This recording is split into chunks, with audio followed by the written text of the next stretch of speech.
یوں تو تمام صحابہ کرام آسمان رشد و ہدایت کے ستارے ہیں، مگر حضرت سیدنا عثمان غنی رضی اللہ تعالیٰ عنہ کو ان گنت خصوصیات اور امتیاز حاصل ہیں۔ آپ حیادار ایسے کہ فرشتے آپ سے حیا کرتے، فیاض اور جواد اور سخی ایسے کہ رسول اللہ نے آپ کی سخاوت پر بارہا آپ کو امن اور جنت کی خوشخبریاں سنائیں۔ دربار رسالت میں منظور نظر ایسے کہ رسول اللہ نے یکے بعد دیگرے اپنی 2 صاحبزادیوں شہزادیوں کا نکاح آپ سے کیا، اس وجہ سے آپ کو ذو النورین بھی کہتے ہیں، اور یہ بھی فرمایا کہ میری تیسری بیٹی ہوتی تو اس کا نکاح بھی آپ سے کر دیتا، اور روئے زمین پر یہ شرف صرف اور صرف آپ کو حاصل ہے کہ کسی نبی کی 2 بیٹیاں ایک گھر میں یکے بعد دیگرے تشریف لائی ہوں، اور وہ بھی سید الانبیاء کی شہزادیاں۔ یہ شرف، یہ فضل اور یہ خصوصیت آپ کا حصہ رہی۔ حضرت عثمان غنی ہر موقع پر صحابہ کرام کے اور مسلمانوں کے غربت، ناداری، دکھ اور خوشی کے ساتھی تھے۔ آپ نے اپنی زندگی، اپنی صلاحیتیں اور اپنے مال و دولت سب راہ خدا اور راہ مصطفیٰ میں بچھا دیے تھے۔ یہی وجہ ہے کہ آپ کو دربار رسالت میں مراد اور مطلوب کی حیثیت حاصل رہی۔ حدیث بیعت رضوان اس بات پر دلیل ہے۔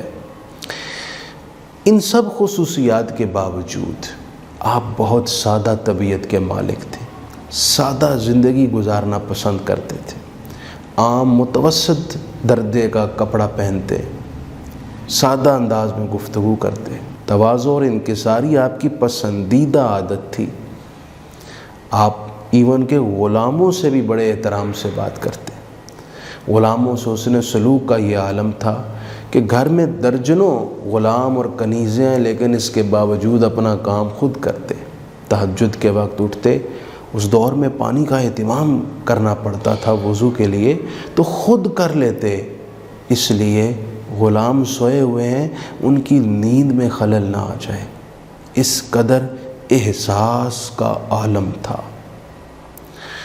یوں ہی آپ ہر جمعے کو ایک غلام آزاد کرتے، ہر دوسرے یا تیسرے دن کو روزہ رکھتے، اور تقریباً اکثر آپ رات کو ایک قرآن مجید ختم کرتے، حتیٰ کہ جب آپ خلیفہ بنے دن کو کار خلافت انجام دیتے اور رات بھر اللہ کے حضور عبادت میں اور تلاوت قرآن میں رہتے تھے۔ حضرت سیدنا عثمان غنی رضی اللہ تعالی عنہ کا رسول اللہ سے بے حد محبت کا یہ عالم تھا کہ آپ حضور کے لائف سٹائل کو ہمیشہ پیش نظر رکھ کر ویسا ہی لائف سٹائل اپناتے تھے۔ ایک مرتبہ وضو کے بعد آپ مسکرانے لگے۔ پوچھا گیا ایسا کیوں؟ فرمانے بس رسول اللہ صلی اللہ علیہ وسلم کو وضو کے بعد مسکراتے دیکھا تھا۔ ایک جنازہ دیکھ کے کھڑے ہو گئے، پوچھا گیا تو فرمانے لگے کہ میں نے رسول اللہ صلی اللہ علیہ وسلم کو جنازہ دیکھ کر کھڑے ہوتے دیکھا تھا۔ آپ کی شخصیت میں فکر آخرت کو بھی بہت غلبہ تھا۔ قبر کو دیکھتے تو بہت روتے۔ پوچھا گیا آخرت کی، قیامت کی ہولناک باتیں سن کر آپ نہیں روتے، لیکن قبر کو دیکھ کے اتنا روتے ہیں؟ فرمانے لگے سید الانبیاء صلی اللہ علیہ وسلم نے فرمایا تھا کہ قبر آخرت کی منازل میں سے پہلی منزل ہے، جو یہاں کامیاب ہو گیا وہ وہاں بھی کامیاب ہو جائے گا۔ میں یہاں کی کامیابی کا سوچتا ہوں تو رونا آتا ہے اور بہت روتا ہوں۔ اس قدر قبر یاد رہتی، اور یہ سچ ہے، جس کو قبر یاد ہونا اس کی زندگی بہت مناسب، معتدل اور خوشگوار گزرتی ہے۔ وہ آخرت سے کبھی غافل نہیں ہوتا، وہ بدی اور برائی کے ہاتھوں کبھی یرغمال نہیں بنتا، وہ رشتوں کے تقدس کو پامال نہیں کرتا، جس کی سوچ یہ ہو کہ وہ قبر کو یاد رکھتا ہو۔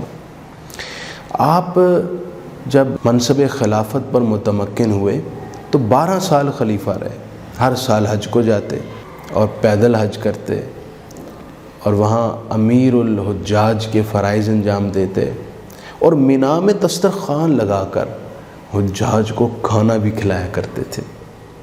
اللہ اکبر۔ غزوات میں، عام دنوں میں جب ضرورت پڑتی، اور یوں بھی دربار رسالت نے میں اپنے اموال پیش کیے رکھے، اور خلافت کے دور میں بھی آپ نے 12 سالہ خلافت کے دور میں ایک مرتبہ بھی بیت المال سے وظیفہ یا تنخواہ کچھ نہیں لیا۔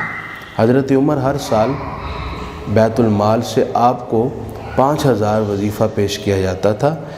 اسی حساب سے اگر حضرت عثمان غنی کا دیکھیں تو ہر سال اگر 5000 دراہم آپ کا سالانہ وظیفہ ہی لیں تو 12 سال کا 60,000 دراہم آپ کا وظیفہ بنتا ہے، جو ظاہری بات ہے انکریز بھی ہونا تھا حضرت عمر کے بعد، لیکن 60,000 دراہم ہی لیجئے تو حضرت عثمان غنی نے وہ بھی نہ لیے بلکہ بیت المال میں ہی رہنے دیے۔ یہ بھی ایک بہت بڑا کنٹریبیوشن تھا بیت المال کے لیے، اور اس کے علاوہ جو اب مال و دولت پیش کرتے وہ الگ تھا۔ آج ضرورت اس بات کی ہے، عام شخص سے لے کر خاص اور مالدار اور حکمرانوں تک، کاش کہ سب حضرت عثمان غنی کے لائف سٹائل کو فالو کریں اور آپ کے زندگی کے مطابق زندگی گزارنا شروع کریں۔ معاشرہ بھی خوشگوار ہوگا، آخرت بھی سنورے گی، اور اسلام کے پہلے دور کی یادیں آج بھی تازہ ہو جائیں گی۔